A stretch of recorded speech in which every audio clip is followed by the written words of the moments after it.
प्रिय विद्यार्थियों, मैं डॉक्टर खेमचंद महावर, सह आचार्य राजनीति विज्ञान, राजकीय महाविद्यालय बहरोड। जैसा कि इससे पूर्व हम भारत के संविधान की चर्चा की थी, आज भारतीय संविधान की प्रमुख विशेषताओं का भाग 2 में हम भारतीय संविधान के प्रमुख विशेषताओं की चर्चा करेंगे। जैसा कि आप जानते हैं कि BA द्वितीय वर्ष का जो द्वितीय प्रश्न पत्र है, भारतीय राजनीतिक व्यवस्था, जो मत्स्य विश्वविद्यालय के पाठ्यक्रम के अनुसार है, उसके तहत ही हम इस अध्याय का अध्ययन कर रहे हैं। इससे पूर्व मैं आपको भारतीय संविधान की कुछ प्रमुख विशेषताओं बता चुका था। उससे आगे हम आज शुरू करेंगे। तो उसी प्रक्रम में जो आगे विशेषता आती है, हमने कठोर और लचीले संविधान का समन्वय तक इसका अध्ययन कर लिया था। मैं पुनः रिपीट कर दूं कि जो भारत के प्रमुख संविधान की प्रमुख विशेषताएं हैं, जैसे संपूर्ण प्रभुत्व संपन्न राज्य, लोकतंत्रात्मक राज्य, गणराज्य, पंथ निरपेक्ष राज्य, कठोर और लचीलेपन का समन्वय, यहाँ तक हम अध्ययन कर चुके थे। अब इसकी जो अगली विशेषता है, संसदीय प्रणाली, हम उसका अध्ययन करेंगे। ये इसकी अगली विशेषता है। भारतीय संविधान में संसदीय शासन व्यवस्था को अपनाया गया है। आप जानते हैं कि संसदीय शासन व्यवस्था क्या होती है।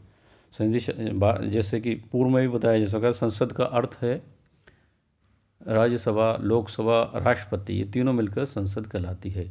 और भारत में संसदीय शासन व्यवस्था को अपनाया गया है। इसमें मुख्य रूप से जो विशेषता है वो यही है कि संसदीय शासन प्रणाली में कार्यपालिका विधायिका के प्रति उत्तरदायी होती है। इससे पूर्व हम कार्यपालिका, विधायिका, संसद, इनकी एक एक संकल्पनाओं का अध्ययन कर चुके हैं। कार्यपालिका का अर्थ होता है प्रधानमंत्री सहित उसका मंत्री परिषद, यह सत्ताधारी जो दल होता है या उसकी जो मंत्रिपरिषद होता है, उसको कार्यपालिका कहते हैं। विधायिका का मतलब होता है संपूर्ण संसद, जिसमें पक्ष विपक्ष दोनों राजनीतिक दलों के सदस्य आते हैं। इसलिए कार्यपालिका विधायिका के प्रति उत्तरदायी होती है और ये अपना विश्वास मत खो दे तो उसको सत्ताच्युत होना पड़ता है। भारत को जो संसदीय शासन व्यवस्था का अनुभव पहले से ही था। भारत में अनेक शासन अधिनियम आया करते थे, 1919 का एक्ट, 1935 का एक्ट, इसमें भी संसदीय शासन व्यवस्था की झलक मिलती थी। अगली इसकी विशेषता है संसदीय संप्रभुता और सर्वोच्चता, न्यायिक सर्वोच्चता का समन्वय। संसदीय संप्रभुता का अर्थ ये है कि उस संसदीय शासन व्यवस्था में संसद सर्वोच्च होती है। जैसे कि ब्रिटेन की संसद विश्व की सबसे शक्तिशाली संसद मानी जाती है। डीलॉम ने कहा भी है कि ब्रिटेन की संसद स्त्री को पुरुष और पुरुष को स्त्री बनाने के अतिरिक्त सभी कार्य कर सकती है।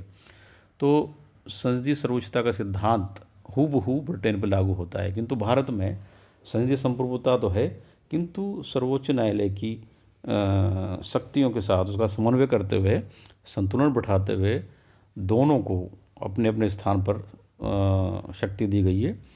संसदीय संप्रभुता इसलिए है क्योंकि संसद का गठन जनता के माध्यम से होता है, जनता के द्वारा होता है।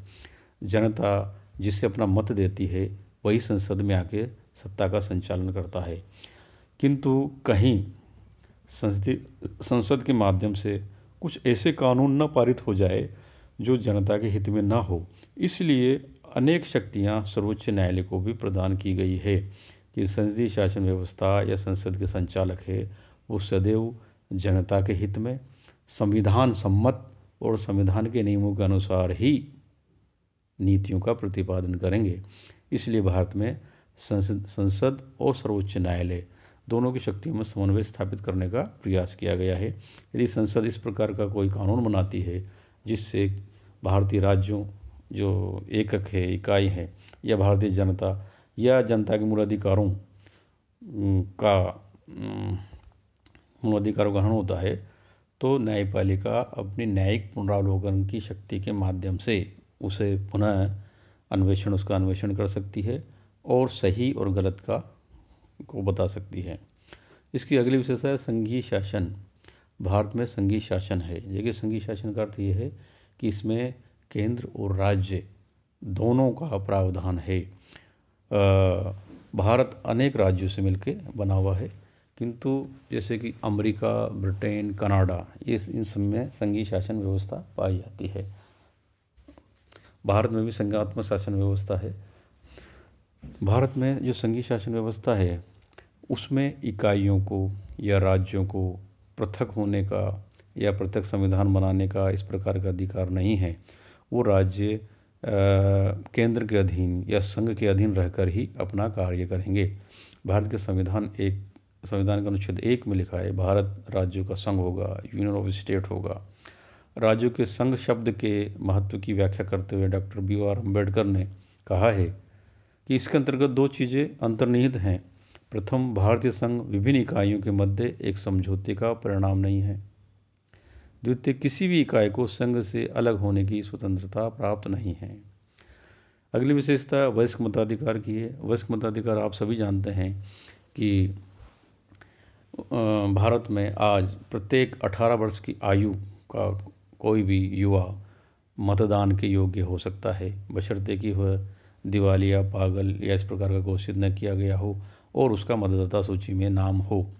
1919 में जो ब्रिटेन का शासनकाल था, उस समय जो मताधिकार था वो संप्रदाय विशेष के आधार पर या शिक्षा के आधार पर दिया जाता था। अब उस पद्धति को समाप्त कर दिया गया है।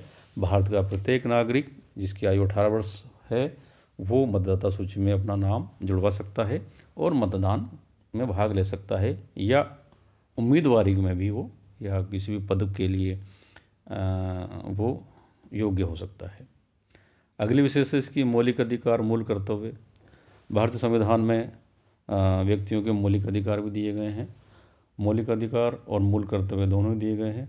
मौलिक अधिकार व्यक्ति की या नागरिक की स्वतंत्रता या उसके जो जीवन की अनिवार्य दशाएं हैं, व्यक्तित्व का विकास है, उसको देखते हुए मौलिक अधिकारों की भारतीय संविधान में व्यवस्था की गई है। किंतु साथ ही साथ व्यक्तियों के मूल कर्तव्यों की भी बात की गई है, क्योंकि कर्तव्यों के बिना अधिकारों का कोई मोल नहीं है। इसलिए एक सीमा में रहकर हम अपने मौलिक अधिकारों का प्रयोग तो कर सकते हैं, किंतु वो संविधान सम्मत ही संभव है। इसके साथ साथ राज्य के नीति निर्देशक तत्व, अगली जो विशेषता है राज्य के नीति निर्देशक तत्व, उसको भी भारतीय संविधान के अनुच्छेद 37 में बताया गया है। राज्य के नीति निर्देशक तत्व भारत के अनेक एकक राज्यों के लिए वो आदर्श संहिताएं हैं, आदर्श नियमावलियां हैं, जिनके माध्यम से राज्य को समृद्ध किया जाता है, व्यक्तियों को अनेक प्रकार की हिदायतें दी जाती है। राज्य के निर्देशक तत्व व्यक्ति के अधिकार भी हैं एक तरह से, और वो राज्यों के लिए आदर्श बातें भी हैं, किंतु ये वाद योग्य नहीं है। अर्थात राज्य के निर्देशक तत्वों का यदि कोई उल्लंघन होता है तो कोई व्यक्ति न्यायालय में नहीं जा सकता, क्योंकि ये वाद योग्य नहीं माने गए हैं। इसके अतिरिक्त सामाजिक समानता की स्थापना भारतीय संविधान में जो नागरिकों को राजनीतिक और कानूनी समानता प्रदान की गई है। मूल अधिकारों से स्पष्ट होता है कि उसमें अनेक प्रकार की समानता स्वतंत्रताओं का प्रतिपादन किया गया है। जैसे कि ब्रिटेन में विधि का शासन है, उसी प्रकार से भारत में भी प्रच्छन्न रूप से विधि का शासन है। यहाँ प्रत्येक धर्म के धर्मावलंबी संप्रदाय सभी को समान महत्व दिया गया है। भारत के इसी संदर्भ में भारत को एक धर्मनिरपेक्ष राष्ट्र भी घोषित किया गया है। इसका अर्थ यह है कि भारत सभी धर्मों का समान रूप से संरक्षण करेगा और अनावश्यक रूप से किसी भी धर्म या संप्रदाय में हस्तक्षेप नहीं करेगा। अगली विशेषता कल्याणकारी राज्य।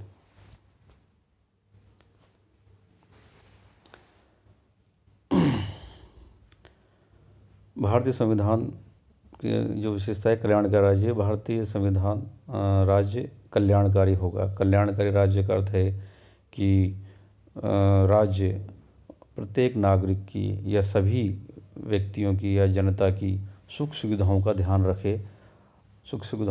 रखे, अर्थात रोटी, कपड़ा और मकान और शिक्षा, स्वास्थ्य सभी सुविधाएं वो मुहैया करवाए। राज्य का दायित्व है कि वो नागरिकों के लिए स्वास्थ्य के लिए ये पार्क की व्यवस्था, मनोरंजन की व्यवस्था आदि सभी प्रकार की व्यवस्था वो करे। ये कल्याणकारी राज्य के दायित्व हैं। एकल नागरिकता।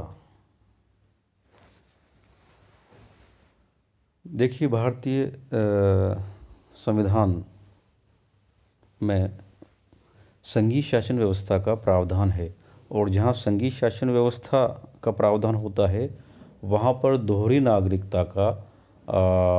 नागरिकता स्वतः ही दिखाई देती है।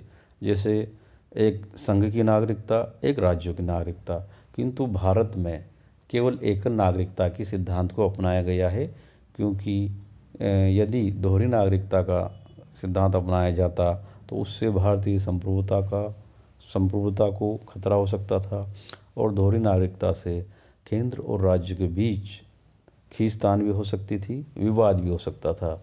इसलिए भारत में एकल नागरिकता का प्रावधान है। इस प्रकार ये भारतीय संविधान की मूल विशेषताएं हैं।